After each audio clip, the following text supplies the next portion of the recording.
A mother writes me about her two sons, who are 5 and 3 years old. They sleep in the same room, which is not an uncommon thing, but two kids sleeping in the same room increases exponentially the potential for conflict. So it turns out that for most of the life of almost all the life of the younger boy, so for 3 years, the 5-year-old has been getting up in the middle of the night, screaming, just screaming, not in pain, not sick, screaming, waking up his mother, waking up his brother, nightmare. Not because of a nightmare. His screaming is a nightmare. This is not hard to understand. In a home without sufficient real love, children settle for getting attention of any kind.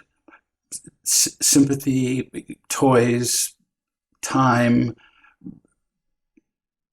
soothing their victimhood, any kind of attention is better than none. So this little kid lived in a world where for 2 years, he was the king. And then along comes his brother. People talk about sibling rivalry a lot. He doesn't really even care about his little brother, really. I see my brother as a rival. That doesn't go through his mind. All he knows is, I'm getting less attention. I'm not the king anymore.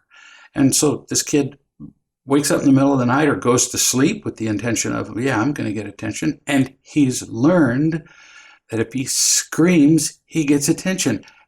He screams, in comes mom. Well, what is mom training the child to do? Training the child to scream because he gets rewarded every time he does it. It's insane. And yet, parents think, but I have to respond. Well, we'll talk about that.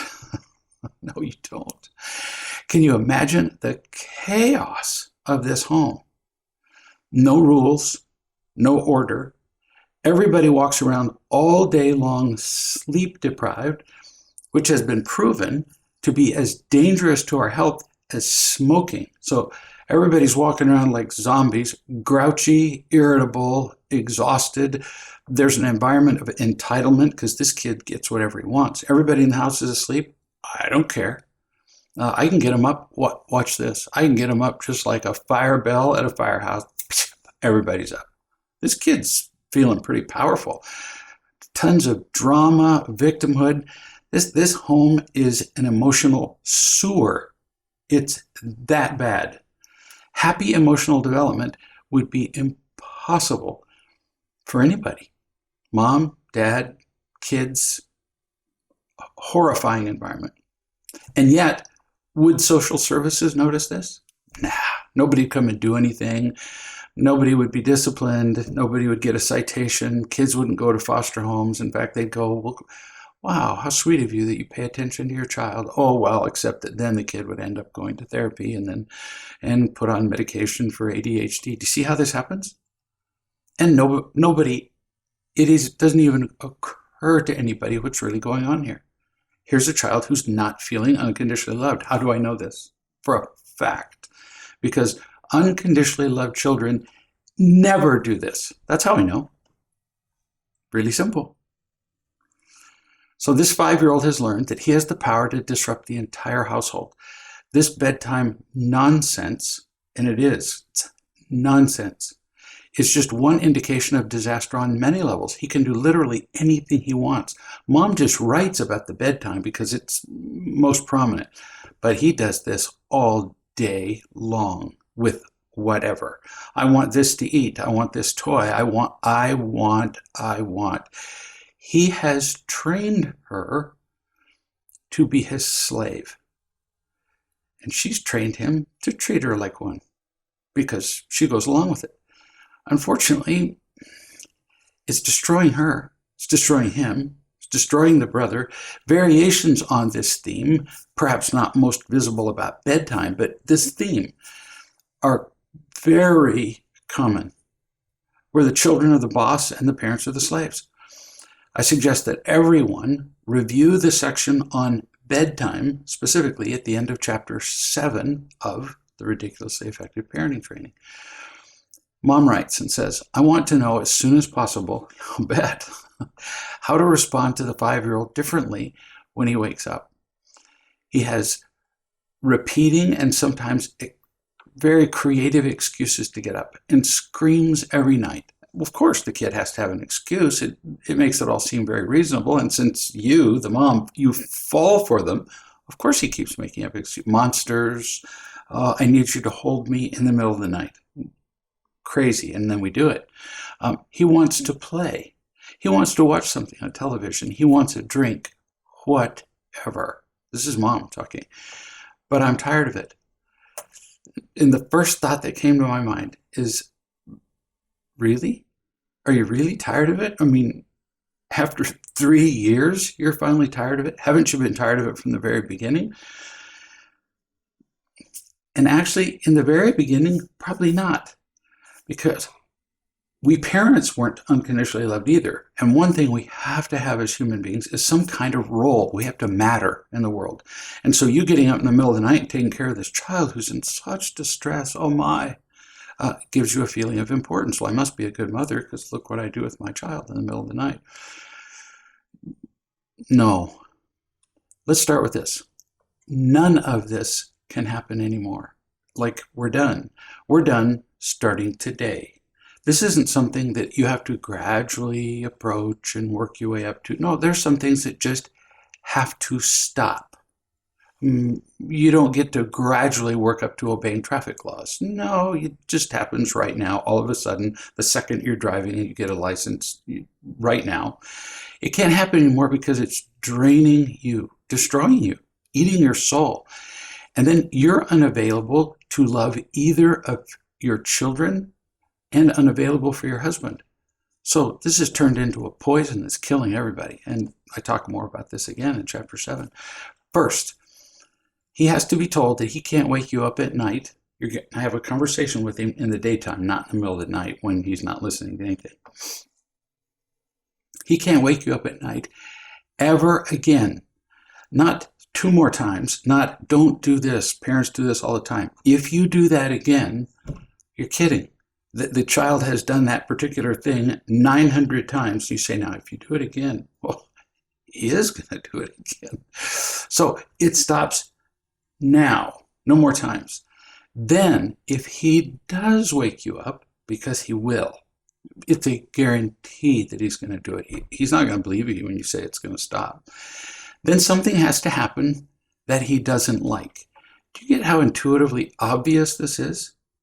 I mean, if every time he screams, you come to him, coddle him, baby him, soothe him, give him something to eat, give him something to drink, why would he ever stop that? So it has to become less pleasant. No, you don't have to beat them with the handle of a shovel, but it has to be something that he doesn't like. So that's what consequences do. They teach when words don't. That's all they are. They're not a punishment. For example, you could immediately, you don't talk about it. In the middle of the night, you just take his mattress and you take his mattress out of his room and you put a blanket on the bed frame or on the floor.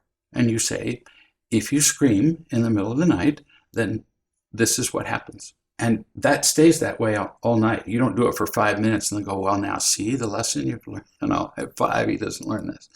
If that doesn't work, or you could do this first. He sleeps somewhere away from his brother in the living room, except then he'll get up and he'll scream anyway. He sleeps in a closet.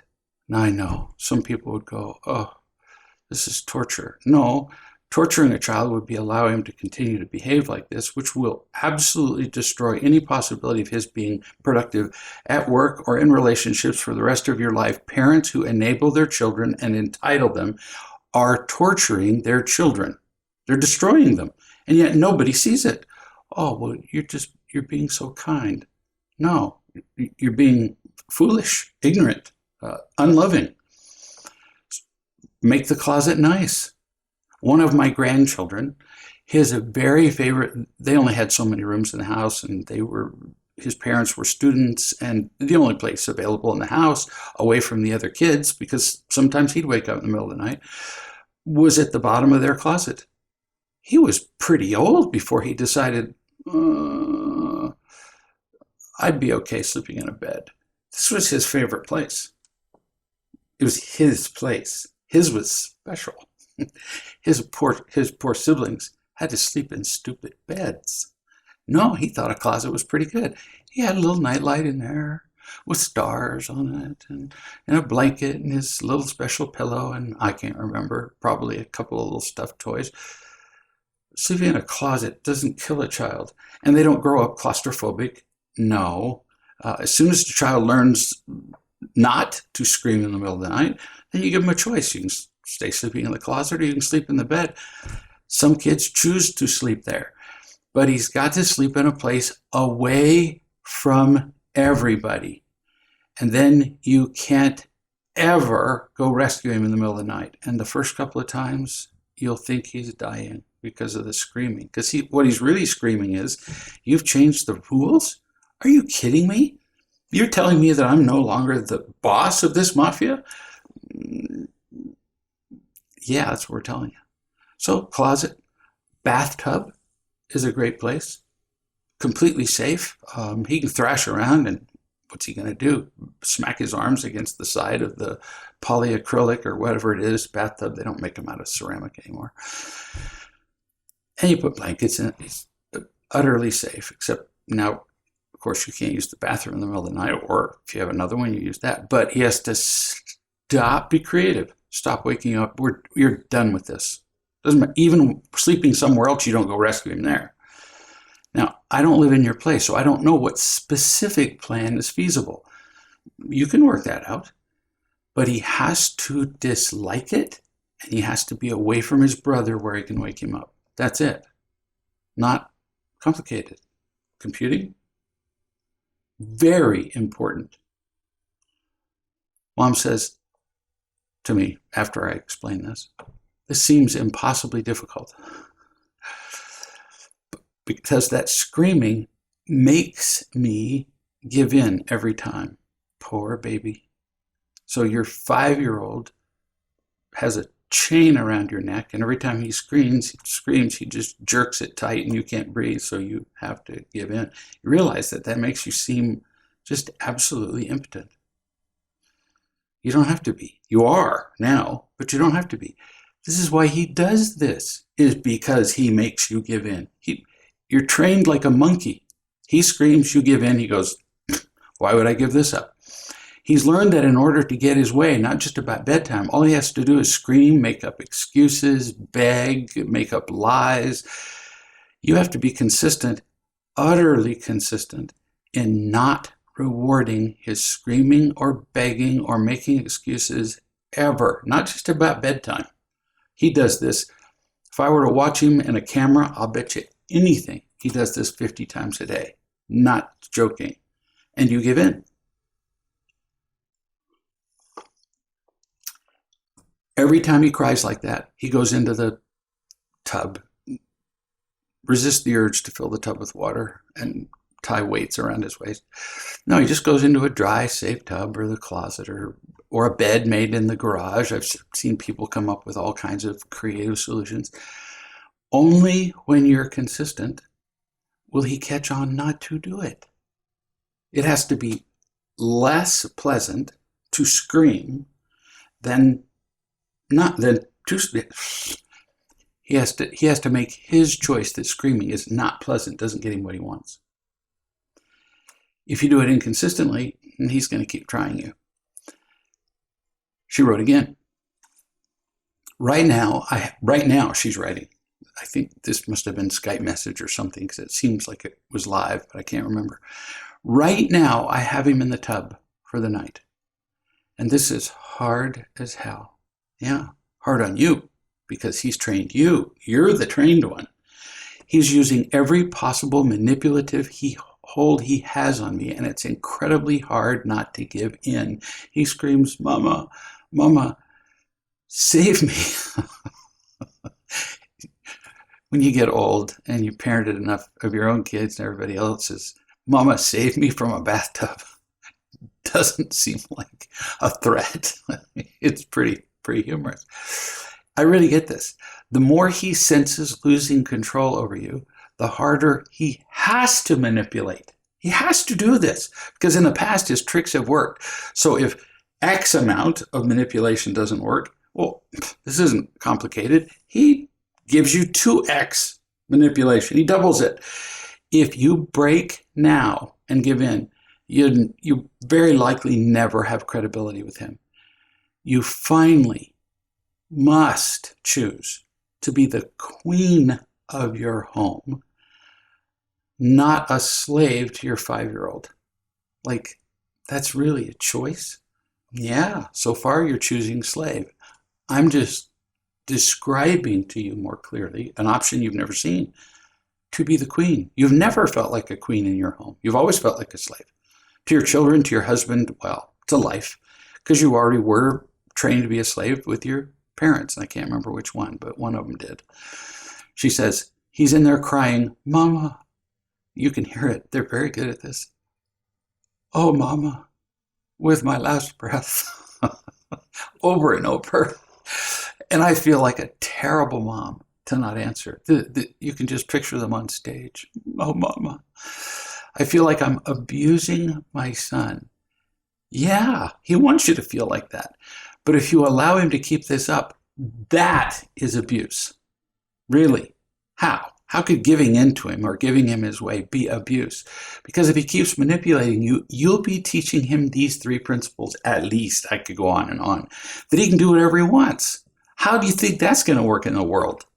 He walks around going, I can do whatever I want. My mama told me that I could. And you did. You didn't mean to, but you did.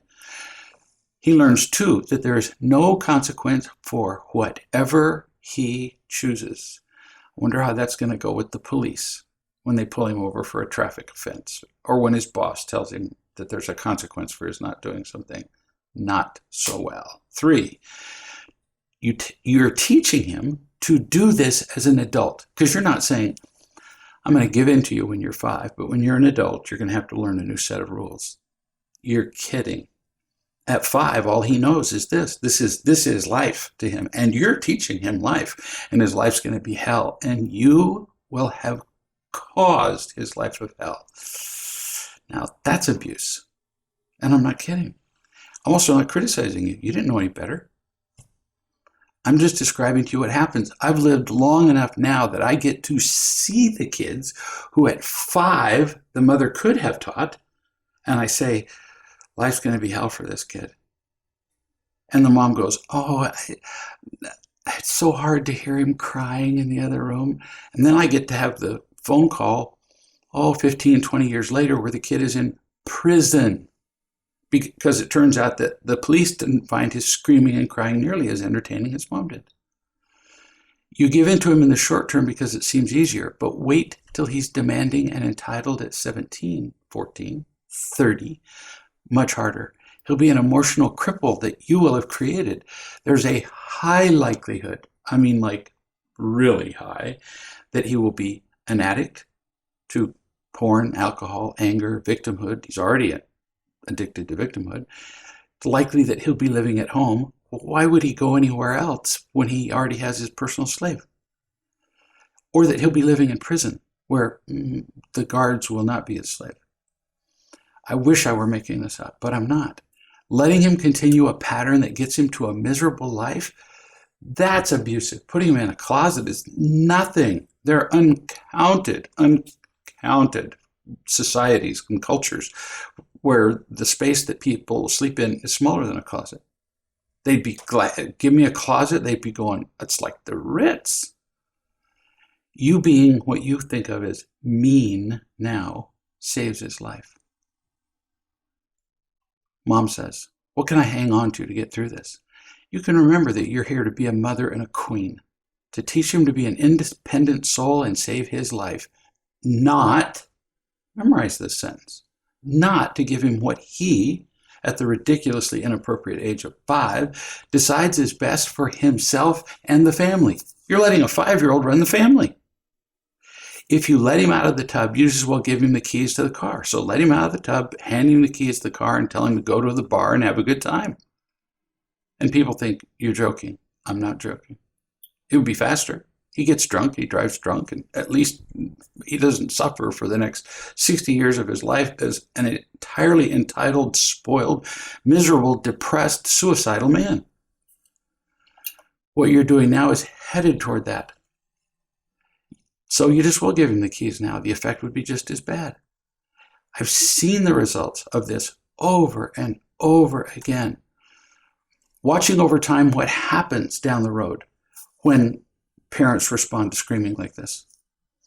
Or I hear their endless cries. The children, often the children as adults contact me. I never meet the parents, but I already know what kind of parenting they had, because I hear the cries of the children as adults when they have lousy marriages and unhappy children themselves and can't find a job and go to treatment centers and worse.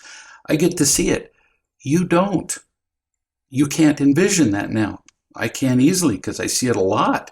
I have visited these kids in prison. How many prisons have you been in? I've been in dozens. These very kids whose parents wouldn't require them to go to bed.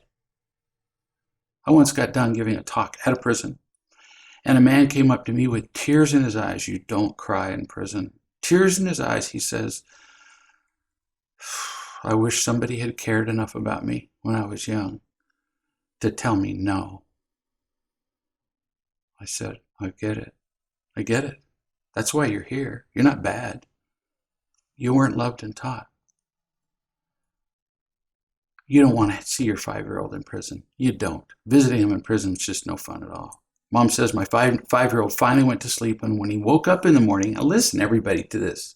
So she tortured the poor boy and put him in a tub, a perfectly clean white tub with blankets and stuffed toys. And when he woke up in the morning, my husband was the first to talk to him. He asked him why he had spent the night in the tub and how he was feeling. And my son said this, quote, I slept in the tub because I was fussing and screaming.